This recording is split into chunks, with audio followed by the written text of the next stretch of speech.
Hey guys, it's YOU WACK, and welcome to the mini-series called 3 Years Ago, where we take a specific hero and, in a sense, look at their glow-up. We see how they were back in the day, back in 2016, and look at the specific changes that not only made them the hero that they are today, but also how it impacted the game of Overwatch as a whole. Now, we've done this for heroes like Mercy, like Mei and Symmetra, and now we're doing it for what I feel like is the most popular hero and most controversial hero of all time, D.Va. I truly believe that if Tracer wasn't in the game, D.Va would be the poster child of Overwatch due to her high popularity, not only in the casual audience due to her skill ceiling being a lot lower compared to other heroes, but also for her being appealing in the competitive scene because of her abilities being such a necessity in so many team compositions. And any single time that you have something that's really popular, no matter what, you're gonna draw some haters. But at least in D.Va's case, it was somewhat justified, because if you look at how D.Va was 3 years ago,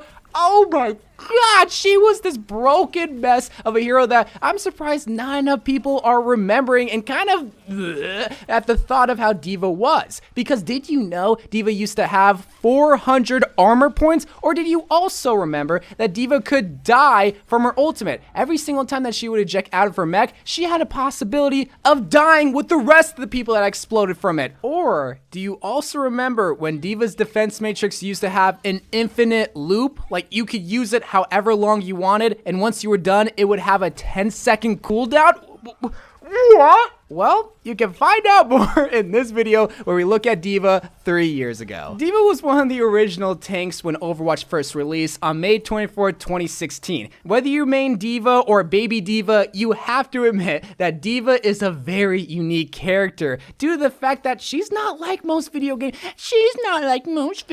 characters where she pilots this big pink mech that was given to her by the Korean army due to her being a god tier player in StarCraft. Now she goes around streaming her battles, and every single time she ejects out of that mech that probably costs a lot of money, she has this bunny blaster.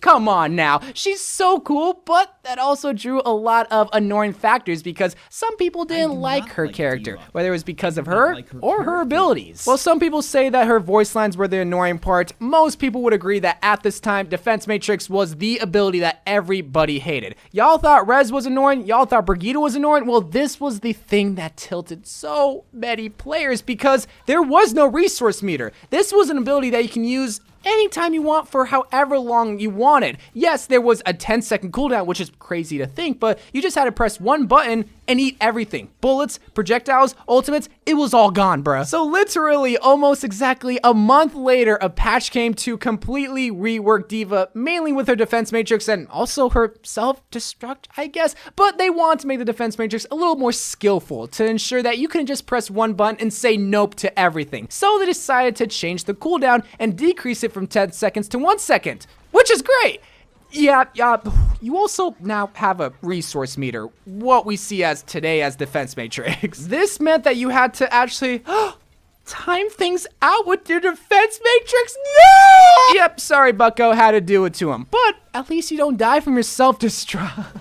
Like, can you believe that both of these things were in the game where you can use your defense matrix for however long you wanted and die from your ultimate? This whole hero was just one mess, but now at least it's a little bit more balanced. At least it's a little bit more balanced. No, D.Va 2.0 was a lot more broken. There was a point in time where D.Va was the Symmetra in Overwatch, but the better version where they were trying to make her worse because of the fact that DM was so powerful, but they couldn't outright get rid of it because it was so synonymous with D.Va. So then there came a little bit of changes, like on September 1st, now there's a 1 second timer that activates the regeneration of the defense matrix, but it was really on November 15th where things started to take a turn for the worse. What the heck is going on here? Ultimate cost decreased by 20%.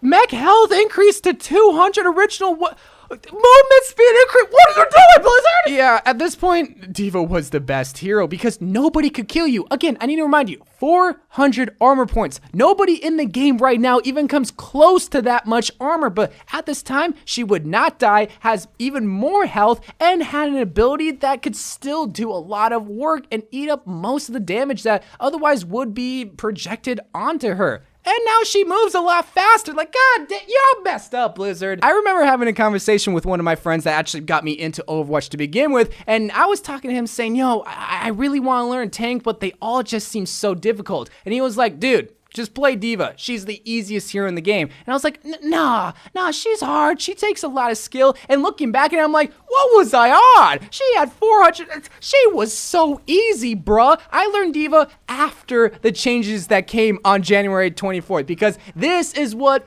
kind of fixed D.Va, because it reversed her armor and health points, where it gave her 200 armor points and 400 health. Thank God. Oh yeah, and there was some balancing stuff that went on with her fusion cannons, but it was really just her health and armor that let out a sigh of relief, because finally, she can die. But that doesn't mean her defense matrix was overpowered, because now there was a change that meant that enemy bullets didn't have to travel a minimum distance to be able to get eaten by DM. What? Even though D.Va, herself is somewhat balanced, it's really going to be her defense matrix that has this ongoing battle of not wanting to grow up. And even still to this day, it's being worked on. So you're going to see that be a common theme, but not until we reach March 21st, where we get the biggest bug in Overwatch's history that honestly changed the way that we play the game. There was a bug in the game that made Reaper's shotguns and D.Va's mech appears so much larger. Remember when this bug was a thing? It was the stupidest and silliest bug of all time, but you're pretty much an OG Overwatch player if you remember this bug, because again, it was just so goofy. Like, why? Back to Diva Changes. On July 27th, there was a change to her DM that didn't nerf or buff it, but gave it a quality of life change that I don't think enough people really appreciate. But every single time you eat an enemy's ultimate, you let out a voice line. So if you ate McCree's ultimate, you would say, I think your clock's off, which helped a lot when it came to compositions, but it would soon kind of be obsolete later on. Around this same time though, this is when D.Va was basically a staple hero in every composition. It's not like she was the most broken or overpowered hero, but you really need to use D.Va a lot of the time, which called for the infamous rework of September 19th, 2017, which not only changed Mercy's future, but D.Va's future. If you remember this patch, this is where reworks first came into the world of Overwatch, and D.Va was at the forefront, because now she not only received a new ability, which was a lot better, but this also killed her defense matrix to, I wouldn't say make her useless, but make it useless. With this new ability, this allowed D.Va players to do a little bit more damage at distance, where before, you had to barrel stuff a lot of the enemy team with your defense matrix, and then use your fusion cannons. And at least with this, now you have the best of both worlds, where you can still have that playstyle, just not rely with the defense matrix too much, and you now can do damage at a distance with the new micro missiles, and the boosters now can be used in tandem with your fusion cannons. Between the two reworks, I would definitely say D.Va received the least amount of attention, because even though she was the most popular, Mercy was very, very, very controversial, where D.Va, her DM was very annoying, and most people can agree that yes, we want to be able to shoot things. We want to be able to use our ultimates without having a fear of this little tiny glowy boy eating it. So I think that's why most people aren't crying about going back to D.Va 2.0. And that didn't mean the nerfs didn't stop coming, far from it. Y'all thought nerf this was just a voice line when D.Va used her ultimate? Well, it was about to become reality, baby boy, because a few months later, on April 10th, micro missiles and her boosters received a nerf when it came to the damage. Like,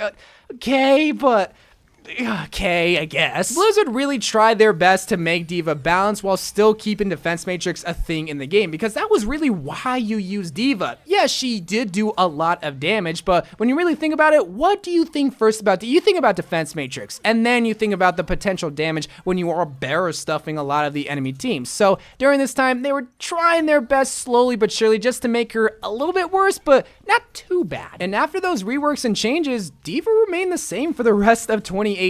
She did receive a lot of coverage outside of the game with her new D.Va Nano Cola skin challenge that was inspired from the All-Star cinematic that was all about her and her boyfriend. I'm still confused. Is this her boyfriend? Is this her brother? Either way, he's extremely friend-zoned. And there was also a new Busan map inspired from the same cinematic. So again, not much to say when it came to the rest of 2018 other than new skin, new map, new animated shorts, but still the annoying D.Va that we love because of the GG or Bad guy 0 voice.